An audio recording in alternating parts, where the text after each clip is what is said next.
మన ప్రభువైన యేసుక్రీస్తు నామములో మీకందరికీ నా హృదయపూర్వక వందనాలు చెల్లిస్తున్నానండి. ప్రియులారా, గడిచిన దినాల్లో దేవుని కృప కాపుదల వలన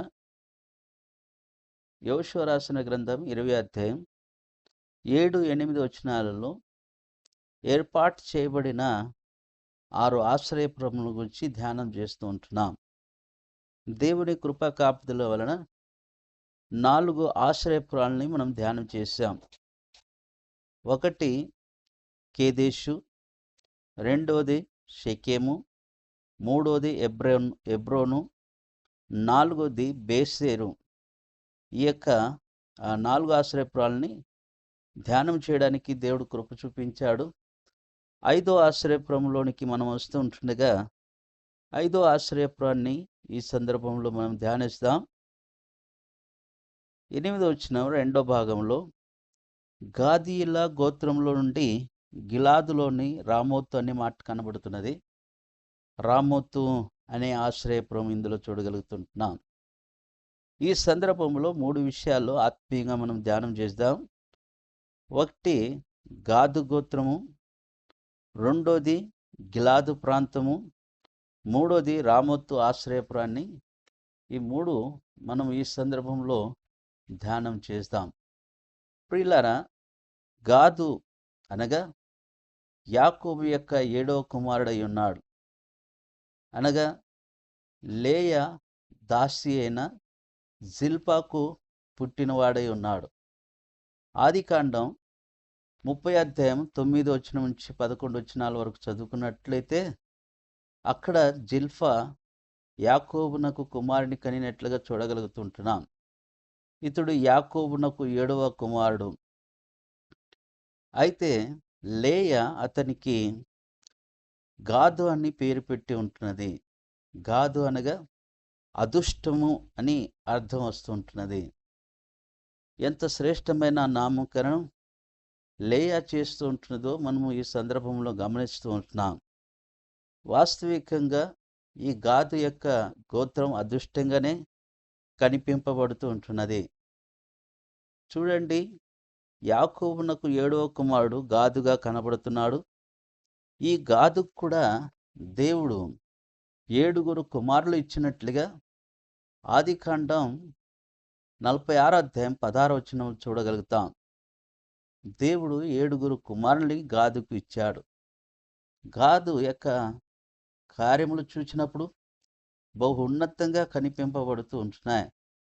దేవుని సన్నిధానంలో గాదు గోత్రం విస్తరించి ఉన్నది, అభివృద్ధి పొంది ఉన్నది. తిరిగా గాదులో నుంచి వచ్చిన వారిని గాదీయులు అని పిలిచారు. సంఖ్యాకాండం 32 అధ్యాయం 1 వచనంలో అనేక సందర్భంలో గాదీయులని మనం చదువుతూ ఉంటాం. అయితే గమనించండి, ఈ సందర్భంలో గాదీయుల యొక్క అదృష్టం ఏమిటి, వారి యొక్క విస్తరణ ఏమిటి, వారి యొక్క కార్యాలన్నీ కూడా తలంచినప్పుడు దేవుని యొక్క ఆశీర్వాదం పొందిన గాదుగా కనిపింపబడుతున్నాడు. ఎందుకంటే ఈ గాదు వంశము వరిదిల్లి దేవుని యొక్క సన్నిధానంలో ప్రబలినిదిగా కనిపింపబడుతున్నది. వారి యొక్క మందలు అతి విస్తారంగా ఉన్నట్లు కూడా సంఖ్యాకాండం 32 అధ్యాయం 1 వచనంలో తెలియచేయబడుతున్నది. వీరు విస్తరించిన వారుగా కనబడుతూ ఉంటున్నారు. మాత్రమే కాకుండా మొదటి దినవృత్తాంతాల గ్రంథం 5వ అధ్యాయంలో చూసినప్పుడు 18వ వచనం కనుక చూస్తే ఇక్కడ గాదీయుల యొక్క యుద్ధ వీరులు కనబడుతున్నారు. గాదు గోత్రంలో నుంచి వచ్చిన వారు ఎంత బలాఢ్యులో, ఎంత యుద్ధ వీరులో ఇక్కడ మనకు తెలియచేయబడుతూ ఉంటున్నది. మొదటి దినవృత్తాంతాల గ్రంథం 5వ అధ్యాయం 18వ వచనం నుంచి 20 వచనాల వరకు చదువుకుందాం. రూబేనీయుల్లోను గాదీయుల్లోను మనష్షే అర్ధగోత్రముల వారిలోను బల్యమును ఖడ్గమును ధరించుటకును అంబు చేయుటకును నేర్చిన వారు, యుద్ధమందు నేర్పరులై దండుకు సాగినవారు 44,760 మంది ఉండిరి. వీరు అగ్రీయులతోనూ ఎత్తూరు వారితోనూ నాఫీషు వారితోనూ నోదాబు వారితోనూ యుద్ధము చేసిరి. యుద్ధమందు వారు దేవునికి మొరపెట్టగా ఆయన మీద వారు నమ్మిక ఉంచినందున ఆయన వారి మొర ఆలకించెను అనే మాట రాయబడినది. యుద్ధంలో ప్రవీణత కలిగిన వారు, ఖడ్గాలు ధరించగలిగిన వారు యుద్ధ వీరులై ఉన్నారు, బలాఢ్యులుగా ఉన్నారు. మాత్రమే కాకుండా దేవుని మీద శ్రేష్టంగా నమ్మకము కలిగిన వారుగా ఉన్నారు. యుద్ధానికి వెళ్ళేటప్పుడు దేవునికి మొరపెట్టి దేవుని మీద నమ్మిక ఉంచి యుద్ధమును కొనసాగించేవారుగా ఉన్నారు. అందుచేత వారి జీవితంలో విజయం అన్నది కనిపింపబడుతున్నది. గాదీయులు ఎంత శ్రేష్టంగా యుద్ధ వీరులైన వారుగా మనం చూడగలుగుతూ ఉంటున్నాం. కాబట్టి దేవుడు వారిని అత్యధికంగా ఆశీర్వదించిన వాడుగా కనబడుతున్నాడు. ఇదే మొదటి దినవృత్తాంతాల గ్రంథంలోనే 12వ అధ్యాయము 8వ వచనంలో చూడండి. మరియు గాదీయులలో పరాక్రమశాలులు కొందరు అరణ్యమందు దాగి ఉన్న దావీదు వద్దకు చేరిరి. వీరు డాలును ఈటెను వాడుక చేయగల యుద్ధ ప్రవీణులు, సింహం ముఖము వంటి ముఖములు గలవారు, కొండల్లో నుండి జింకలంత పాద వేగము గలవారు అని మాట్లాడబడింది. కాబట్టి ఈ యొక్క యుద్ధంలో ప్రవీణత కలిగిన వారు, ఈటెలు డాళ్ళు చేపట్టిన వారు, సింహం ముఖం వంటి ముఖం కలిగిన వారని, కొండల్లో జింకలంతా పాద వేగము కలిగిన వారని చూడగలుగుతుంటున్నాం. యుద్ధానికి ఎంత సిద్ధపాటు కలిగిన వారు దావీదు యొద్దకు చేరారు, దావీదు యొద్ద ఉన్నారు. ఎంత బలాఢ్యులో గాదు గోత్రం కనిపింపబడుతున్నది. యుద్ధానికి చేటులో అతి ప్రాముఖ్యత వహించిన గాదీయులు అనేది ఇందులో మనకు కనబడుతూ ఉంటున్నది. అయితే చూడండి, ఈ సందర్భంలో ఈ గాదు గోత్రానికి గిలాదు ప్రాంతం ఇవ్వబడుట కూడా అది అదృష్టంగానే కనబడుతున్నది. గాదు అనే పేరునకు అర్థం అదృష్టమే. అయితే గాదు దేవుడు దీవెన పొందినవాడై ఉన్నాడు. మాత్రమే కాకుండా గాదుకు ఇవ్వబడిన భూభాగంలో గిలాదు కనబడుతున్నది. గిలాదు కూడా చాలా శ్రేష్టమైన ప్రాంతంగా చూడగలుగుతాం. ఎందుకంటే గిలాదు ఎలాంటి ప్రాంతం అంటే, ఒకటి సంఖ్యాకాండం 32వ అధ్యాయం 1వ వచనంలో అది మందలకు మేత కలిగించే స్థలముగా కనిపింపబడుతున్నది. అనగా మేత సమృద్ధి ఉన్నది, మంచి స్థలముగా చూడగలుగుతూ ఉంటాం. కాబట్టి ఈ గిలాదు ప్రాంతమునున్నది మోషే కాలంలోనే ఇదిగో వారు స్వాస్థ్యాన్ని పొందిన వారుగా కనబడుతున్నారు. గాదీయులకు మోషే ద్వారంగానే ఆ స్వాస్థ్యాన్ని ఇవ్వబడి ఉంటున్నది. గిలాదు ప్రాంతం వారికి ఇవ్వబడి ఉంటున్నది. గిలాదు మంచి స్థలం, మేత కలిగిన స్థలముగా మనము ఇందులో గమనించవలసిన వారము ఉంటున్నాం. ఇదిగో ఆదికాండం 37వ అధ్యాయం 25వ వచనంలో, తిరిగా ఇర్మియా రాసిన గ్రంథం 8:22లో, ఇర్మియా రాసిన గ్రంథం 46:16 వచనంలో వస్తువులు కొన్నిటిని చూపబడి ఉన్నాయి. మానవుని యొక్క ఆరోగ్యము చేకూర్చబడడానికి ఇదిగో ఔషధములు తయారు చేయబడుతుండగా అక్కడ అలాంటి వస్తువులు చిక్కేవిగా కనబడుతున్నాయి. ఔషధములు మాత్రమే కాకుండా సుగంధ ద్రవ్యములు కూడా ఆ ప్రాంతంలోనే కలవనేది మనం చూడగలుగుతూ ఉంటున్నాం. చూడండి, ఆదికాండంలో ఈ యొక్క వస్తువులను గిలాదులో నుంచి తీసుకుని వచ్చే విషయాలు కనబడతాయి. 37వ అధ్యాయం 25వ వచనంలో, వారు భోజనము చేయి కూర్చుండి కన్నులెత్తి చూడగా ఐగుప్తునకు తీసుకుని పోవుటకు గుగ్గిలము, మస్తకి, బోళమును మోయుచున్న ఒంటెలతో ఇస్మాయేలీలైన మార్గస్థులు గిలాదు నుండి వచ్చుచుండిరి అన్నాడు. గిలాదు నుండి వస్తువులు కొనుగోలు చేసి తీసుకుని వస్తూ ఉంటున్నారు. అవి ఏమేమి వస్తువులు ఇక్కడ రాయబడి ఉన్నది. గుగ్గిలము, మస్తకి, బోళం అనే మాట కనబడుతున్నది. చూడండి, ఔషధములతో కూడిన వస్తువులు కానీ, సుగంధంతో కూడిన వస్తువులు కానీ గిలాదు ప్రాంతంలోనే చిక్కేవిగా కనబడుతున్నాయి. గిలాదు చాలా శ్రేష్టమైనది. అది మంచి మేత కలిగిన స్థలమని, అది పరమగీతములు 6వ అధ్యాయం 5వ వచనం కూడా ఉన్నది. మేత సమృద్ధిగా ఉంటున్నది. మాత్రమే కాకుండా కొన్ని శ్రేష్టమైన వస్తువులు కూడా, సుగంధ ద్రవ్యములు, మానవునికి ఆరోగ్యము చేకూర్చే వస్తువులు, ఔషధ వస్తువులు కూడా ఆ ప్రాంతంలోనే చిక్కేవిగా కనబడుతున్నాయి. కాబట్టి అందుచేత గిలాదు ప్రాంతం చాలా అమూల్యమైనదిగా మనకు తెలియచేయబడుతూ ఉంటున్నది. ఇది గాదీయులకు ఇవ్వబడిన భాగంలో ఉన్నతమైన స్థలముగా చూచేవారమై ఉంటున్నాం. మాత్రమే కాకుండా ఈ గిలాదు ప్రాంతములోనే యాకోబు బలి అర్పించిన వాడుగా కనబడతాడు. ఆదికాండం 31వ అధ్యాయం 25వ వచనంలో తిరిగా ఆ స్థలంలో యాకోబు కనబడతాడు. 54వ వచనంలో బలిని చెల్లించిన వాడుగా కనబడతాడు. ఆదికాండం 31వ అధ్యాయము 54వ వచనంలో యాకోబు బలి అర్పించిన స్థలం కూడా గిలాదు అనేది కనిపింపబడుతున్నది. గిలాదు ఎంత శ్రేష్టమైన స్థలం చూడండి. అక్కడ యాకోబు బలిపీఠం కట్టి ప్రభువుని ఆరాధించిన స్థలం. మాత్రమే కాకుండా బలాఢ్యులైన న్యాయాధిపతులు ఉన్నవారు కూడా గిలాదులో ఉన్నవారు కనబడతారు.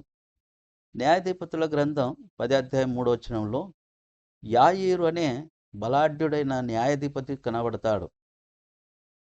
11వ అధ్యాయం 1వ వచనంలో యెఫ్తా న్యాయాధిపతిగా కనబడతాడు. వీళ్ళు ఇశ్రాయేలు ప్రజలను రక్షించిన వారు, బానిసత్యంలో నుంచి విడిపించిన వారు, నాయకులుగా ఉండి న్యాయాధిపతులుగా ఉండి పాలన చేసిన వారుగా చూడగలుగుతాం. కాబట్టి దేవుని యొక్క సన్నిధానంలో న్యాయాధిపతులు కూడా గిలాదు ప్రాంతంలోనే ఉన్నవారు. గొప్ప ప్రవక్త అయిన దైవజనుడైన ఏలియా ఉన్న స్థలం కూడా గిలాదు అనేది తెలుస్తూ ఉంటున్నది. 1 రాజుల గ్రంథం 17వ అధ్యాయం 1వ వచనం. ఏలియా యొక్క ప్రాంతం కూడా గిలాదు అనేది చూపబడి ఉంటున్నది. అందుచేత గిలాదు ఎంత ఉన్నతమైనదో, ఎంత శ్రేష్టమైనదో ఈ సంగతులను చూచినప్పుడు మనకు అర్థమవుతుంటున్నది. చూడండి, గాదీయులు చూచినప్పుడు బలాఢ్యులు, యుద్ధ ప్రవీణులు, మాత్రమే కాకుండా వారి స్థానము కూడా చాలా ఉన్నతంగా ఉంటున్నది. అది ఆశీర్వాదము నొందినదిగా కనిపింపబడుతున్నది. అనేక వస్తువులు అక్కడ కనిపింపబడుతున్నాయి. కాబట్టి ఈ చూచినప్పుడు మంచి శ్రేష్టమైన స్థానం పొందిన వారు గాదీయులు. గాదులో నుంచి వచ్చిన న్యాయాధిపతులు, ప్రవక్తలను కూడా మనం చూచాం. ఆ స్థలం చూచినప్పుడు సుగంధ ద్రవ్యములతో నింపబడినది. మాత్రమే కాకుండా ఔషధములు చేకూర్చబడే వస్తువులు కూడా కనబడుతున్నాయి. మంచి మేతనిచ్చే స్థలముగా కనిపింపబడుతున్నది. అందుకని ఇంత శ్రేష్టమైన స్థలం దేవుడు వారికి అనుగ్రహించిన వాడుగా కనబడుతున్నాడు. అది మంచి మేతనిచ్చే స్థలం పశువుల కొరకై. ఎందుకని దేవుని ఆశీర్వాదం నొందిన ఈ యొక్క గాదీయులను మనం ఈ సందర్భంలో లక్ష్యం చేయగలుగుతుంటున్నాం. కాబట్టి వీరు ఉన్నతమైన స్థానం పొందారు. ఉన్నతమైన స్థలాన్ని, భాగాన్ని పొందిన వారుగా వారిని చూడగలుగుతుంటున్నాం. ఒక విశేషతను మనం గమనించాలి. గాదు యొక్క గోత్రము ఇంతగా దీవింపబడడానికి దేవుని యొక్క ఏర్పాటు కూడా అందులో వారికి ఉన్నట్లుగా ద్వితీయోపదేశ కాండం 33వ అధ్యాయం 20వ వచనంలో మనకు తెలుస్తూ ఉంటున్నది. గాదును గురించి ఇట్లా, నేను గాదును విశాలపరచువాడు స్తుతింపబడును అన్నాడు. గాదును విశాలపరచువాడు స్తుతింపబడును అనే మాట ఇందులో మనం చదువుతున్నాం. అత్యధికంగా దేవుడు గాది యొక్క వంశాన్ని విశాలపరిచిన వాడుగా కనబడుతున్నాడు. వారు నివసిస్తుంటున్న స్థానం చాలా శ్రేష్టమైన, అనగా వ్యాపారంతో కూడిన ప్రదేశమై ఉంటున్నది. అక్కడ దేనికి కొరత లేని ప్రదేశంగా చూడగలుగుతాం. కాబట్టి ఇతర రాష్ట్రముల నుంచి కొనుగోలు చేసుకుని వెళ్ళిపోతుంటున్న విషయాలు కూడా ఆదికాండం 37వ అధ్యాయం 25వ వచనంలో మనం చదివాం. కాబట్టి మంచి వ్యాపారం కలిగిన స్థలం, మంచి విశాలత పొందిన వారు, దేవుని యొక్క ఆశీర్వాదం నొందిన వారు, కాబట్టి వారి మధ్యలో దేవుడు స్తుతింపబడుతూ ఉంటున్నాడు. గాదును విశాలపరచువాడు స్తుతింపబడును అనే మాట మనం చదువుకొని ఉన్నాం. కాబట్టి స్తుతికి యోగ్యుడైన ఆ ప్రభువు వారి స్థానంలో కనిపింపబడుతున్నాడు. అందుచేత మొదటిగా మనం గాదు గోత్రాన్ని ధ్యానం చేశాం. రెండోది గిలాదు ప్రాంతాన్ని ధ్యానం చేశాం. మూడోదిగా చూచినప్పుడు గిలాదులో ఇవ్వబడిన రామోతు యొక్క ఆశ్రయపురాన్ని ధ్యానం చేస్తూ ఉంటున్నాం. చూడండి, ఈ సందర్భంలో ఇదిగో నరహంతకులకు ఆశ్రయ స్థానాన్ని ఇవ్వడానికి ఇదిగో గాదీయులు రామోతును ఇచ్చిన వారుగా కనబడుతున్నారు. కాబట్టి అక్కడ ఆశ్రయపురం రామోతును ఏర్పాటు చేయబడి ఉంటున్నది. ఈ మాట మనం చూచినప్పుడు రామోతు యొక్క ఇచ్చినట్లుగా యెహోషువ రాసిన గ్రంథం 21వ అధ్యాయం 38వ వచనంలో రాయబడి ఉన్నది. లేవీయులకు ఇదిగో గాదీయుల యొక్క స్థలాన్ని ఇచ్చారు. కాబట్టి అక్కడ ఆశ్రయపురాన్ని స్థాపన చేశారు. రామోత్ అనే ఆశ్రయపురాన్ని స్థాపన చేశారు. కాబట్టి ఈ యొక్క ఆశ్రయపురానికి ఉన్న పేరు చాలా ప్రాముఖ్యతను చూపించేదిగా చూడగలుగుతూ ఉంటున్నాం. చూడండి, రామోతు అనగా మహిమోన్నతమనియు లేక ఉన్నతమని అర్థం వస్తున్నది. రెండు భాగాలుగా మనకు ఇందులో అర్థం కనబడుతున్నది. ఒకటి మహిమోన్నతమని, రెండోది ఉన్నతమైనదని. ఈ రెండు అర్థాలతో కూడిన పేరు రామోతు. ఇందులో మన ప్రియ ప్రభు శ్రేష్ఠుడిగా కనబడుతున్నాడు. ఆయనే మహిమోన్నతుడై ఉన్నాడు, అతి ఉన్నతుడై ఉన్నాడు. కాబట్టి అలాంటి దేవుడు ఇశ్రాయేలు ప్రజల మధ్యలో ఉన్నవాడుగా కనబడుతున్నాడు. ఎందుకంటే యెషయా రాసిన గ్రంథము 44వ అధ్యాయంలో అతి ప్రాముఖ్యమైన విషయాన్ని ప్రవక్త బయలుపరిచిన వాడుగా కనబడుతున్నాడు. 44వ అధ్యాయం 23వ వచనం, యెహోవా ఆ కార్యమును సమాప్తి చేసి ఉన్నాడు. ఆకాశములారా ఉత్సాహధ్వని చేయుడి, భూమి అగాధ స్థలములారా ఆర్భాటము చేయుడి, పర్వతములారా అరణ్యమ్మ, అందులోని ప్రతి వృక్షమ సంగీతనాదము చేయుడి. యెహోవా యాకోబును విమోచించును. ఆయన, చూడండి ఇక్కడ, ఆయన ఇశ్రాయేలులో తన్ను తాను మహిమోన్నతునిగా కనపరుచుకొనెను అనే మాట కనబడుతున్నది. మహిమోన్నతునిగా కనపరుచుకొనెను. రామోతు అనే పేరునకు అర్థం వస్తున్నది మహిమోన్నతం. కాబట్టి మహిమోన్నతుడైన దేవుడు ఇక్కడ కనిపింపబడుతూ ఉంటున్నాడు. ఇశ్రాయేలు ప్రజల మధ్యలో ఉంటున్న దేవుడు ఆయన మహిమోన్నతుడు, అతి ఉన్నతుడు. కాబట్టి ఆయన యొక్క విషయాలను మనం గమనించినప్పుడు ఆయన మహిమోన్నతుడై ఉన్నాడు. నూతన నిబంధన గ్రంథంలో కూడా యాకోబు తన గ్రంథంలో రాశాడు. యాకోబు పత్రిక 2వ అధ్యాయం 1వ వచనంలో మహిమా స్వరూపియగు మన ప్రభు అయిన యేసుక్రీస్తు అనే మాట కనబడతాది. ఇక్కడ 2వ అధ్యాయము 1వ వచనం మహిమా స్వరూపి అని రాయబడి ఉన్నది. చూడండి, క్రీస్తు అనగా మన ప్రియ ప్రభు ఆయన దేవుని స్వరూపం కలిగిన వాడు. ఆయన దేవుని స్వరూపి అని మనము చదువుతూ ఉంటాం. మాత్రమే కాకుండా ఆయన ప్రేమ స్వరూపియు, సత్య స్వరూపియు, నిత్య స్వరూపియు, నీతి స్వరూపియు అని కూడా అనేక విషయాలు ఆయన గురించి మనం పదే పదేగా చదువుతూ ఉంటాం. ఆయనలో ఉంటున్న సారూప్యం చాలా శ్రేష్టమైనది. అతి ఉన్నతుడైన ప్రభు ఆయనలో ఉంటున్న స్వరూపం చూచినప్పుడు ఆయన ప్రేమ స్వరూపి, మహిమా స్వరూపి, నీతి స్వరూపి అని మనము పదే పదేగా మాటలను చదువుతూ ఉంటాం.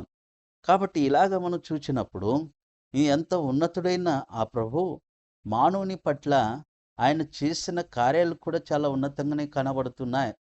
ఆయన మన కొరకు ఇదిగో ఆ మహిమోన్నతుడైన ప్రభు ఇశ్రాయేలు ప్రజల మధ్యలోని సేవింపబడుతుంటున్న ఆయన, ఆరాధింపబడుతుంటున్న ప్రభు చూడండి, వారి మధ్యలో చేయబడుతుంటున్న అద్భుతములు చాలా శ్రేష్టమై ఉన్నాయి.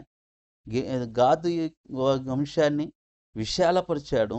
వారి మధ్యలో ఆయన స్తుతింపబడుతూ ఉంటున్నాడు. ఆశ్రయపురమైన రామోతును చూచినప్పుడు మహిమోన్నతుడైన దేవుడు వారికి దృశ్యములోనికి వస్తూ ఉంటున్నాడు.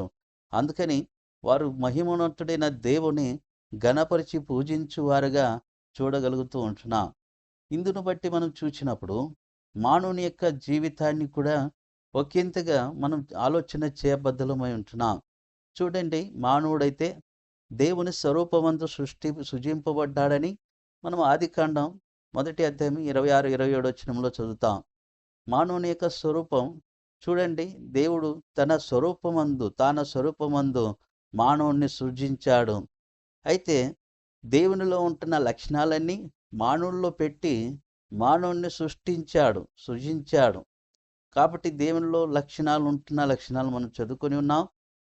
ఆయనలో ప్రేమ ఉంటున్నది, సత్యం ఉంటున్నది, నీతి ఉంటున్నది.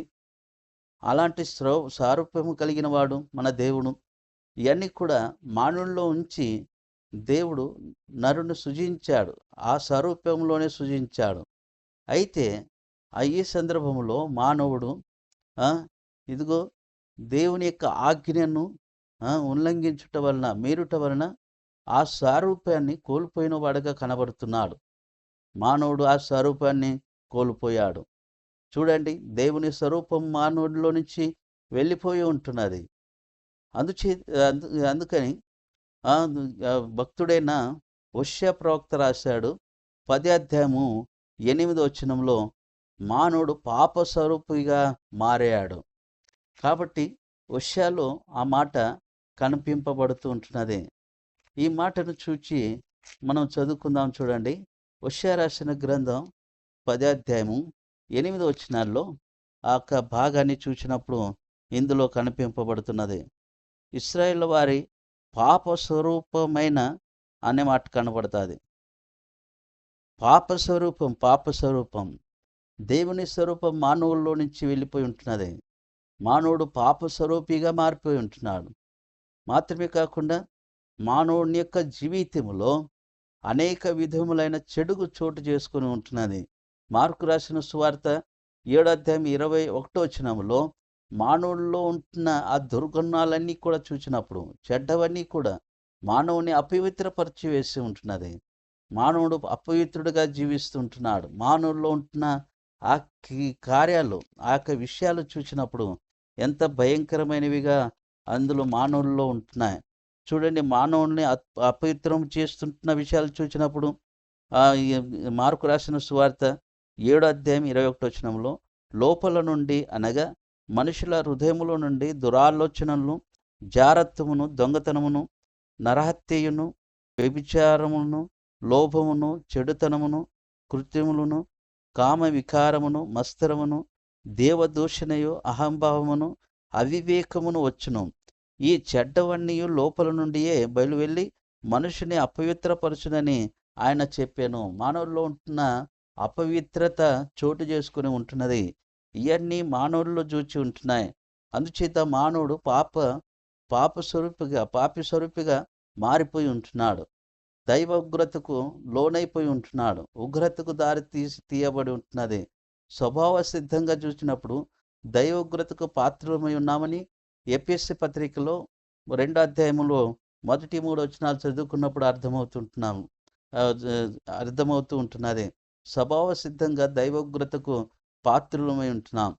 ఇలాంటి గడియలలో దేవుని యొక్క ఉగ్రత మానవుల మీద ఉంటుండగా మానవుడు ఇదిగో పాపం చేసి అపరాధంలో పడిపోయి ఉంటున్నాడు. మాత్రమే కాకుండా మహిమను కోల్పోయి ఉంటున్నాడు. అందుకని ఇదిగో మహిమను పొందలేక నరుడు జీవిస్తూ ఉంటుండగా దేవుని యొక్క సన్నిధానంలో మహిమోన్నతుడైన ప్రభువు, చూడండి, అతి ఉన్నతుడైన ప్రభు, ఉన్నతమైన స్థలంలో నివసిస్తుంటున్న ఆయన మన కొరకు లోకానికి వచ్చి శరీరధారిగా ఇదిగో మన పక్షంగా ఆయనకుంటున్న శ్రేష్టమైన ప్రేమ కనుపరిచిన వాడుగా కనబడుతున్నాడు. ఆ మహిమతో నింపబడిన ప్రభు మహిమను వదిలిపెట్టి మానవుని యొక్క సారూప్యాన్ని ధరించి లోకానికి వచ్చాడు. మట్టి దేహాన్ని దాల్చాడు. మన కొరకై శరీరంగా 33.5 సంవత్సరం వరకు భూమి మీద ఆయన నివాసము చేసిన వాడై ఉన్నాడు. ఆయన అతి ఉన్నతుడైన దేవుడై ఉంటున్నాడు. కానీ మానవుని యొక్క స్థితిని ఎరిగి ఇదిగో మానవునికి సంభవిస్తున్న ఆ భయంకరమైన అగ్నిగుండం నుంచి తప్పించుట నిమిత్తం ఆయన మన కొరకు లోకానికి శరీరధారిగా వచ్చిన వాడుగా ఉన్నాడు. ఆయన శిలువ మరణం పొందుతూ ఉంటున్న గడియ అది ఎంత కఠినంగా ఆయన పొందాడో మాత్రమే కాకుండా ప్రవక్త అయిన యెషయా ప్రవక్త చెప్పాడు. 53 అధ్యాయంలో ఆయన శ్రమలను గూర్చి రాయబడి ఉన్నది. ఆయన శ్రమలను గూర్చి రాసినవాడు ప్రవక్త అయిన యెషయా. 2, 3 వచనాల్లో అతని యందు స్వరూపమును సొగసును లేదని రాశాడు. మనుషులు చూడనల్లని వాడుగా మారిపోయాడు. చూడండి, అంత మహిమతో నింపబడిన మహోన్నతుడైన దేవుడు మన నిమిత్తమై తన యొక్క మహిమను కోల్పోయాడు. స్వరూపమంతా కూడా కోల్పోయాడు. ఎందుకని? మానవుడు కోల్పోయిన ఆ మహిమను తిరిగి ఇవ్వడానికి మన నిమిత్తం సిలువలో తన యొక్క సారూప్యమంతా కూడా కోల్పోయిన వాడుగా కనబడుతున్నాడు. చూడండి, ఎంత ప్రేమ కలిగిన దేవుడు, ఎంత దయ కలిగిన దేవుడు, ఎంత ఉన్నతమైన వాడు. మన పక్షంగా చేసిన కార్యాలు చాలా శ్రేష్టమైనవిగా కనబడుతున్నాయి. అందుకని దేవుని యొక్క సన్నిధానంలో ఆ ప్రియ ప్రభువు మన కొరకు శ్రమ అనుభవించి రక్తమంతా కూడా ధారపోసి రక్తంలో శుద్ధి చేయబడిన తర్వాత మానవుడు తిరగా ఆ మహిమను పొందుకోగలిగినది చూడగలుగుతాం. 2 కొరింథీయులకు రాసిన పత్రికలో ఆ మాట మనకు ఇందులో తెలియచేయబడుతున్నది. 8 అధ్యాయం 23 వచనము గిన చూస్తే 8 అధ్యాయము 23 వచనములు గిన చూస్తే చివరి భాగంలో 23 వచనం చివరి భాగంలో ఉన్నది, క్రీస్తు మహిమనై ఉన్నారని నేను చెప్పుచున్నాను అన్నారు. అనగా ఎవరు? ఇక్కడ గమనించండి, ఈ మాట చూచినప్పుడు 23 వచనం, తీతు ఎవరైనా అడిగిన ఎడల అతడు నా పాలివాడును మీ విషయంలో నా జత పనివాడునై ఉన్నాడనియు, మన సహోదరులెవరని అడిగిన ఎడల వారు సంఘముల దూతలను క్రీస్తు మహిమనై ఉన్నారనియు నేను చెప్పుచున్నాను. క్రీస్తు మహిమనై ఉన్నారు. దేవుని బిడ్డలైన వారు, దేవుని పరిచయగలిగిన వారు, దేవుని దాసులు, సేవకులు, దేవుని యొక్క సన్నిధానంలో ఇక్కడ పౌలు గారు తిరిగా వర్ణిస్తూ ఉంటున్నాడు. కోల్పోయిన మహిమను ప్రభు వలన పొందిన వారుగా కనిపింపబడుతున్నారు. అందుకని దేవుని యొక్క సన్నిధానంలో తిరగా మనకు అప్పగింపబడినది ప్రభు యొక్క మహిమ అనేది మనం చూడగలుగుతుంటున్నాం. అందుచేత మనం ఇహలోకంలో క్రీస్తును కలిగిన వారు తిరగా దేవుని మహిమను పొందుకొని ఉన్నారు. క్రీస్తు లేని వారైతే ఇంకా పాపంలోనే ఉన్నారు, నిత్య అగ్నిగుండానికి వెళ్ళువారనేది గ్రహించాలి. పాప అపరాధంలోనే ఉన్నారు. అట్లే చనిపోయినట్లయితే నిత్య అగ్నిగుండానికి వెళతారు. ఆ స్థలానికి వెళ్లకుండా ఉండడానికే మన ప్రియ ప్రభు మన కొరకు రక్తం కార్చాడు. ఇదిగో తన స్వరూపం కోల్పోయి ఆ స్వరూపంలో మనల్ని తీసుకుని వచ్చాడు. మన పాపమంతా కూడా కడిగి పరిశుద్ధులుగా చేసి ఆయన శుద్ధి చేశాడు. ఆ మహిమ తిరగా మనకు అప్పగించాడు. అందుకని లోకములో మనం ఆయన ఇష్టలుగా జీవించాలి, ఆయనకి ఇష్టలుగా జీవించాలి. 3వ అధ్యాయంలో 2 కొరింథీయులకు రాసిన పత్రికలోనే 3వ అధ్యాయము 18 వచనంలో ఒక ప్రాముఖ్యమైన విషయము కనిపింపబడుతున్నది. 3వ అధ్యాయం 18 వచనంలో అన్నాడు, మనమందరము ముసుగులేని ముఖముతో ప్రభు యొక్క మహిమను అద్దము వలె ప్రతిబింబజేయచ్చు మహిమ నుండి అధిక మహిమను పొందుచు ప్రభువు ఆత్మచేత ఆ పోలికగానే మార్చబడుచున్నాము అనే మాట కనబడుతున్నది. క్రీస్తు యొక్క సారూప్యములోనికి, ఆ రూపంలోనికి, మార్పులోనికి మనము వస్తూ ఉంటున్నాం. అదిగో ప్రతిబింబ చేయబడుచున్నాం. అనగా అద్దము వలె, అద్దంలో ఇక్కడ భూమి మీద మనము ఆకాశంలో ఉంటున్న సూర్యుని అద్దములు గిన చూచినట్లయితే అదే రీతిగా కనిపింపబడతాడు. దానికి ప్రతిబింబం కనిపింపబడుతున్నది. అందుకని మనము కూడా క్రీస్తు యొక్క మహిమగా ఏర్పాటు చేయబడిన మనం ఆ మహిమ నుండి అధిక మహిమకు మనము సాగవలసిన వారము ఉన్నాం. ఎంత శ్రేష్టత మన జీవితంలో కలిగి ఉన్నాం చూడండి. అందుకని మన ప్రియ ప్రభుని మనం ఆరాధించి గణపరచాలి. ఇశ్రాయేలు ప్రజలు రామోతును చూచినప్పుడు మహిమోన్నతుని, ఆ మహోన్నతుని ఆయన్ను గణపరిచి పూజించిన వారు. ఇశ్రాయేలు ప్రజల్లో మహిమోన్నతుడిగా కనపరుచుకున్న ప్రియ ప్రభును మనం చూడగలుగుతాం. అలాంటి ఉన్నతుడైన దేవుడు నేడు మనకు కూడా ఉన్నాడు. మనం ఆయన్ను కలిగి ఉన్న వారం కాబట్టి ఎంత ధన్యులమై ఉంటున్నామో, ఎంత శ్రేష్టమైన స్థానం పొందుకొని ఉన్నామో గ్రహించగలుగుతున్నాము. వారైతే రామోతును చూచి మహోన్నతుడైన ఆయన్ను ఆరాధించారు. అయితే మన జీవితంలో మన పాపములు కడిగి పరిశుద్ధులుగా చేసిన ఆ ప్రియ ప్రభు మహోన్నతుడు, ఆయనే శరీరధారిగా వచ్చాడు. కాబట్టి ఆయన మన కొరకు చేసిన త్యాగం శ్రేష్టమైనది. ఆ మహిమ కలిగిన ప్రభుకి మహిమకరంగా జీవించవలసిన వారమే ఉంటున్నాం. ఎందుకంటే ఒక మాట గమనించవలసిన వారమే ఉంటున్నాం. ఫిలిప్పీయులకు రాసిన పత్రికలో 3వ అధ్యాయము 21వ వచనంలో అతి ప్రాముఖ్యమైన విషయాన్ని గమనించండి. 3వ అధ్యాయము 21వ వచనంలో సమస్తమును తనకు లోపరుచుకున్న జాలిన శక్తిని బట్టి ఆయన మన దీన శరీరం తన మహిమ గల శరీరమునకు సమరూపము గల దానిగా మార్చును అనే మాట కనబడుతున్నది. చూడండి, మన యొక్క దీన శరీరాన్ని తన మహిమ కలిగిన శరీరమునకు సమరూపంగా మారుస్తాడు. ఆయన రాబోతూ ఉంటున్నాడు. ఆయనలో మనల్ని మార్చుకుంటాడు. కాబట్టి మనం నివసిస్తుంటున్న దినాలు ఆయన రాకడ సూచనలై ఉన్నాయి. ప్రపంచంలో సంభవిస్తుంటున్న ప్రతిదీ కూడా ఇదిగో ఆయనకు రాకడను ఇదిగో నా ఘోషలు చేస్తుంటున్నాయి, అనగా ప్రచురపరుస్తూ ఉంటున్నాయి. యుద్ధాలు కానీ, కరువులు కానీ, దేశంలో ఉంటున్న ప్రజలలో అల్లకూలలు కానీ, ప్రేమ కోల్పోవటం కానీ, ఇవన్నీ కూడా చూసినప్పుడు నీతి కలిగిన న్యాయాధిపతి మన దగ్గరే, మన యొక్క సమీపంలోనే ఉన్నాడనేది తెలుస్తూ ఉంటున్నది. ఇవన్నీ ఆయన సమీపమైన దినాలకు సూచనలుగా ఉంటుండగా మనము ఆయనలో ఇదిగో మనము జీవించవలసిన వారం ఉంటున్నాం. కాబట్టి ఆయన మనల్ని తన శరీరమైన తన మహిమ కలిగిన శరీరానికి సమరూపము గలదానిగా మార్చునే ఉంటున్నాడు. అందుకని దేవుని సన్నిధానంలో దేవునికి ఇష్టలుగా జీవించి ఆయన మహిమ తీసుకొని రావాలి. చివరిగా ఒక మాట చదువుకొని మనం ముగించుకోవడానికి ప్రయత్నం చేద్దాం. మొదటి యోహాను రాసిన పత్రిక 3వ అధ్యాయము 2వ వచనంలో ఆ మాట చదువుకొని ముగించుకుందాం. ప్రియులారా, ఇప్పుడు మనము దేవుని పిల్లలమై ఉన్నాం. మనమిక ఏమవుదామో అది ఇక ప్రత్యక్షపరచబడలేదు, కానీ ఆయన ప్రత్యక్షమైనప్పుడు ఆయన ఉన్నట్టుగానే ఆయన్ను చూద్దుము గనుక మనము ఆయన్ను పోలియుందుమని ఎరుగుదుము అన్నాడు. ఎట్లా ఉంటామంటే ఆయన ఎదుట మనం ఆయనను పోలి ఉందుము. ఎంత ప్రాముఖ్యమైన విషయం ప్రియులారా! ఎంత శ్రేష్ఠుడు, ఎంత ప్రభు, మన ప్రియ ప్రభు అనేది మనం ఇందులో చూడగలుగుతుంటున్నాం. రామోతు అనే ఆశ్రయపురము అది మహిమోన్నతము, తిరిగి అతి ఉన్నతమైన స్థితిని కనపరుస్తూ ఉంటుండగా అది మన ఆత్మీయ జీవితానికి పాఠం. మహోన్నతుడైన ఆ దేవుడే అందులో కనిపింపబడుతుంటున్నాడు. కాబట్టి ఆయన మహిమ కలిగిన ఆ ప్రభు మహిమను వదిలిపెట్టి మన కొరకు శరీరధారికి వచ్చిన ఆ ప్రభు చూడండి ఎంత ఉన్నతమైన వాడో మనకు తెలియచేయబడుతున్నది. కాబట్టి ఇలాంటి ఉన్నతమైన కార్యాలు చేసిన ప్రియ ప్రభుకు మనం ఎట్లా జీవించవలసినదో ఒకంతగా ఆలోచన చేయబద్దులమై ఉన్నాం. ఆ రీతిగా చేసి దేవునికి మహిమ తీసుకొని రావాలి. ఈ కడియలో విన్న మాటలను తమ హృదయంలో ఉంచుకొనండి. దేవునికి ఇష్టలుగా జీవించండి. మహోన్నతుడైన ఆయనకి మహిమను తీసుకొని వచ్చి మహిమలో నుండి అధిక మహిమను పొందుచు ఆయన పోలికలోనికి రావడానికి మనము సంపూర్ణంగా సాగి వెళదాం కాక.